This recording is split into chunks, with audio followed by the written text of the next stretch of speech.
आज 14 सितंबर है। उत्तर प्रदेश की शर्मनाक तारीखों में एक तारीख। आज ही के दिन हाथरस में एक दलित बिटिया के साथ हैवानियत भरी घटना घटी थी। उसके जिस्म को दरिंदगी से नोचे जाने की घटना ने पूरे देश को झकझोर कर रख दिया था। आज उस घटना को पूरे 1 साल हो गए हैं। हमारी टीम जब पीड़िता के घर पहुंची तो 1 साल के बाद क्या कुछ हुआ है इस मामले में जानकर आसपास के लोगों की बातें सुनकर लगा हैवानियत तो बिटिया के साथ 1 साल पहले हुई थी, लेकिन परिवार आज भी हर रोज सिस्टम की हैवानियत का शिकार हो रहा है। हमारी टीम ने जो कुछ भी देखा सब आपको दिखाएंगे और बताएंगे, पर पहले जान लीजिए कि आखिर पूरा मामला क्या है। तारीख 14 सितंबर 2020, दिन मंगलवार। 14 सितंबर 2020 को हाथरस जिले के एक गांव में दलित बेटी के साथ 4 दरिंदों ने मिलकर पहले उसके साथ दुष्कर्म किया। वो किसी को इस दर्द को बयां न कर पाए, इसके लिए उन दरिंदों ने उसकी जबान काट दी और उसके हाथ पैर तोड़ दिए। घटना के तुरंत बाद बेटी के परिवार ने पुलिस से इसकी शिकायत की, लेकिन पुलिस ने शुरुआत में इसे कोई केस मानने से ही इनकार कर दिया। पुलिस इस केस को गैंगरेप मानने से इनकार कर रही थी, लेकिन बेटी जब होश में आई तो सरकार से लेकर प्रशासन तक के होश उड़ा दिए। हालांकि वो ज्यादा दिन तक जिंदा नहीं रह पाई।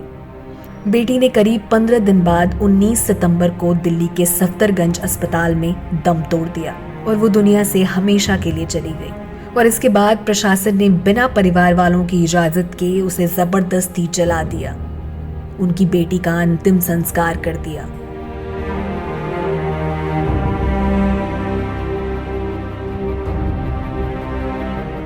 इसको लेकर महीनों तक जिले में सियासत गर्म रही।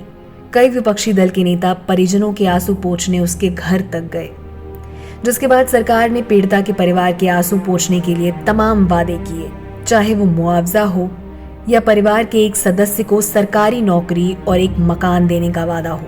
लेकिन कागजों से इतर सच हमारी टीम को जो कुछ भी पीड़िता के घर और गांव में जानने को मिला उसे समझिए।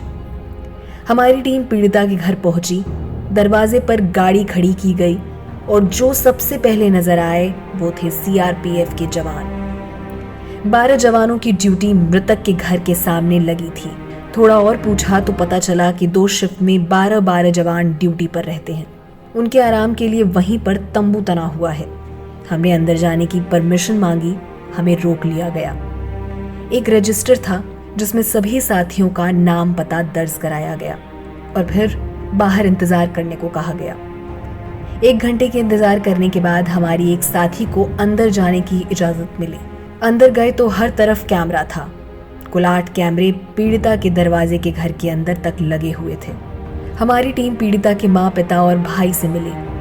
बातचीत में पता चला कि अभी कोर्ट में गवाहियों का सिलसिला चल रहा है। मृतक का परिवार सीआरपीएफ की निगरानी में सुरक्षित तो है, पर नीचता जैसा कुछ नहीं बचा है। घटना के बाद से ही खेतों को बटाई पर दे दिया गया है। गांव के 4 परिवार को छोड़कर सब मृतक की बेटी के परिवार के खिलाफ हैं।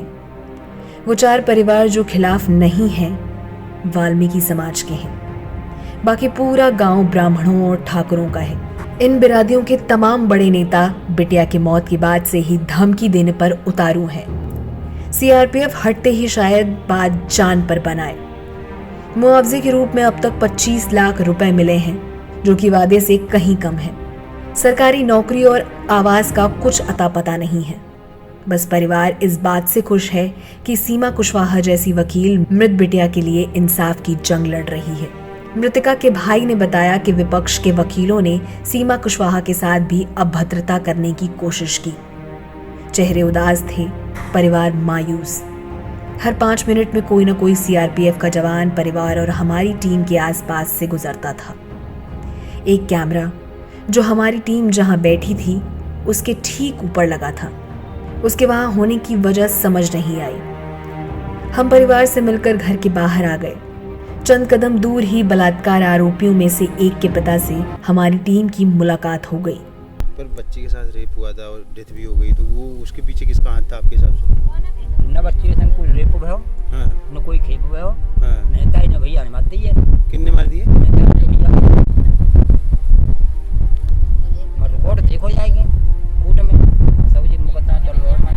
फिर हम गांव से थोड़ा दूर आए। वहां हमने एक नौजवान से बात की। देखिए, मैं केवल एक पॉइंट रखूँगा। वो जो गांव है वहाँ पे 2 कास्ट है, ब्राह्मण समाज, वादवागी छत्ती समाज, और केवल एक ही परिवार है जो वाल्मीकि समाज का है। उसके अलावा कोई एससी का नहीं है, कोई एसटी का नहीं है। तो आप इस हिसाब से लगा सकते हैं जातिवाद किस लेवल का होगा वहाँ पे। और मुझे मेरे गांव के लोग बताते थे कि जो लड़की का जो बाबा लगता है, तो वो मेरे गांव के लोग वहाँ दूध वगैरह लेने जाते थे। तो जो अब बाबा करीब 60-70 साल का है, तो वो छोटे बच्चों से भी बाबूजी कह के बात करते थे। तो आप इस हिसाब से लगाते हैं कितना प्रेशर रहा, कितना दबे हुए परिवार के लोग हैं। तो वहाँ कुछ भी हो सकता है, कुछ भी हुआ होगा, इस पे हम इग्नोर नहीं मान सकते। बहुत सारी चीजें हुई मतलब मृतका के लिए न्याय अब भी दूर की कौड़ी है। अपराधियों के परिवार के लोगों से बात करने से यूं लग रहा था कि जैसे अगले ही पल ये साबित कर देंगे कि कुछ हुआ ही नहीं था।